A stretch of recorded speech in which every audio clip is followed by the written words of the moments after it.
Is your artistic vision broken? You see, you might not even realize that you have artistic vision. Some people shy away from that idea or that thought that as a photographer they could even have artistic vision, but you do. Because artistic vision is nothing more than your very own unique perspective and how you see the world. The colors that you use in your images, the tones and how you use those tones, and the certain thumbprint that you leave behind when someone sees your work that distinguishes your work from somebody else's work. That's all artistic vision is. I'm a firm believer that artistic vision is our power source as a photographer, the thing that keeps us going, the things that keeps us motivated, the thing that keeps us constantly pushing for the next best thing in our work. So most of the time when a photographer isn't in tune with their artistic vision, they'll say things like, "I'm not inspired. I've lost my photo mojo. I just don't know what to do with this photo." Or they'll open an image in Photoshop or Adobe Camera or Lightroom, whatever program they use to edit, and they just mindlessly move sliders. That indicates a broken vision. I'm going to give you 5 things that can be a good indicator of whether your artistic vision is broken or not and how you can overcome that. I get this email all the time, and this is the first primary indicator I see. This is looking for more in all the wrong places. It's kind of like when you really want to be in a relationship with somebody, so you go to all the wrong places to try to find a relationship with somebody. And then, out of the blue, someone just appears in a place that you didn't think they would. That's how it happened to me. But all the wrong places in photography is really gear. I'll get the email that says, "Blake, I'm really uninspired. I've been looking at this wide angle lens and I think it could really help me with my photography." I'm like, nah. See, that's the thing. Gear is just going to fill a hole. And the hole that you have is basically a canyon that is between you and your artistic vision. Now, you can't fill that canyon or that void with gear thinking that that's going to be the thing that is going to make you a better photographer and more in tune with your vision.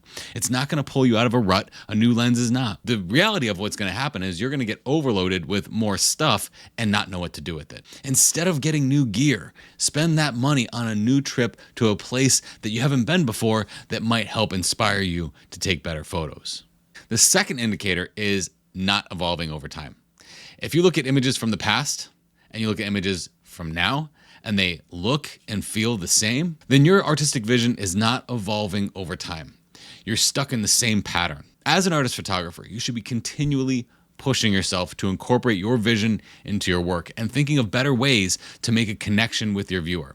So if your images look and feel the same as they have over the last 3 to 5 years, then that to me says you're not challenging yourself enough.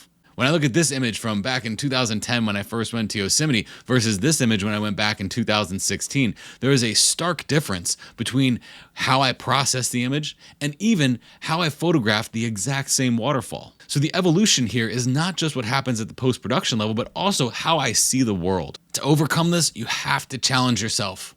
You have to say to yourself, this was good, but it's not my best. The next time I do this, I'm going to do it better. And as simple as it sounds, that's exactly how you're going to evolve over time.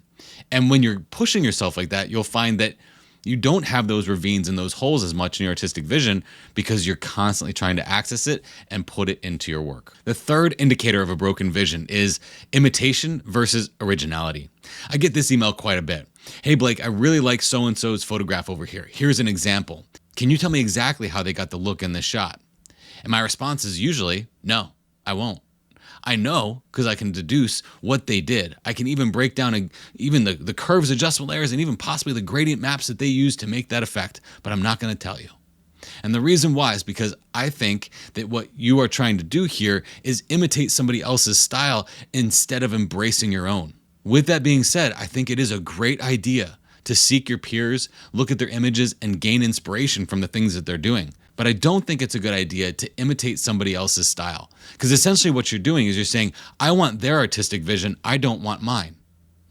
That's a big problem. That is the biggest breaking point that I see with people's artistic vision, is they're trying to embrace somebody else's vision instead of really doubling down on their own vision.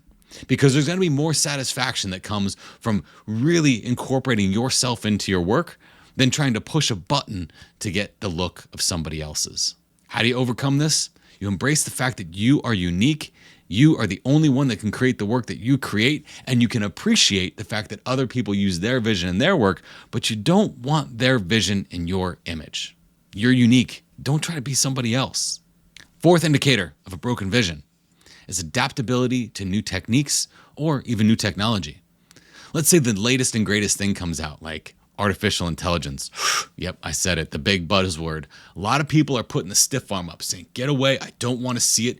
AI this, AI that. They've got a lot of negative things against AI. Instead of being adaptable and saying, this new technology is pretty interesting.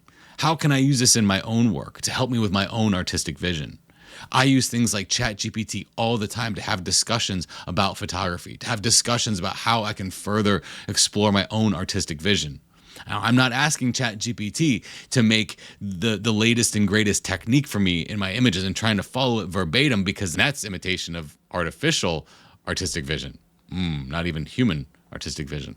Now, I know very well that I can do that on my own because I've been doing it for a very long time. But sometimes it can be helpful to have an outside third-party influence there to help us.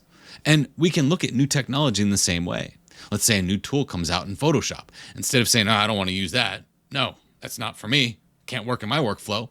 You say, well, I like what this does here. I'm not a big fan of how it does exactly what it does, but I think I can use that for this. That's adaptability. That's not saying, hey, get away from me. I don't like you. You're new. That's saying, I'm going to embrace the fact that this new thing is out and maybe think that it could help me instead of hurt me, or help the art world instead of hurt the art world. Perfect example, and you know my thoughts on it. At this point, I am not a huge fan of generative fill in Photoshop because I don't like using it on my large scale images because of the way that it doesn't match the same noise profile.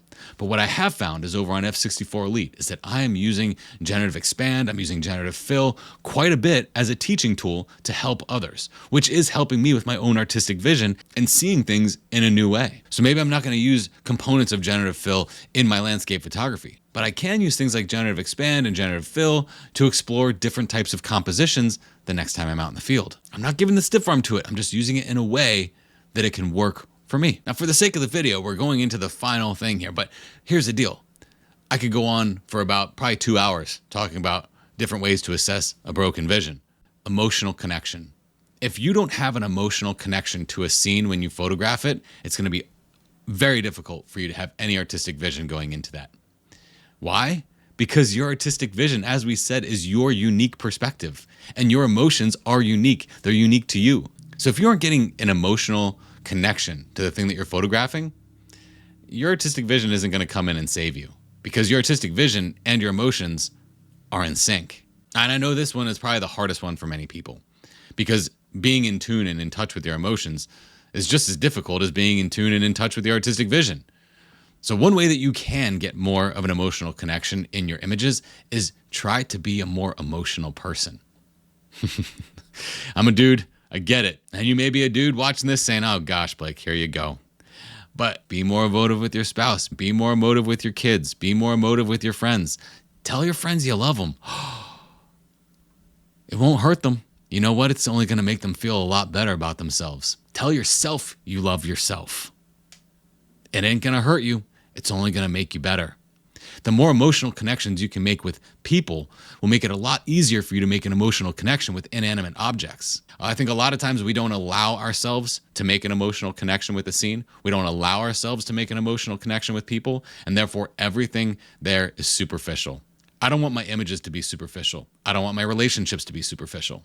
Therefore, I'm going to make an emotional connection with people and with things.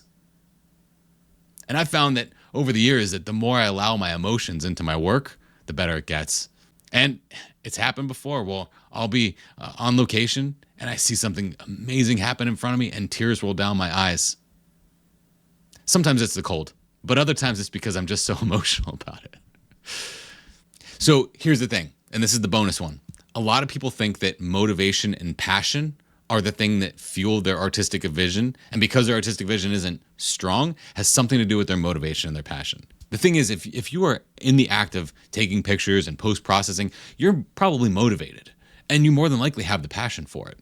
So motivation and passion are top-level things when it comes to artistic vision. They aren't the deep stuff. These last 5 things are the deep things. Now, I have a whole course on how to find your artistic vision. I'll link it in the description below and also put it here at the end of this video.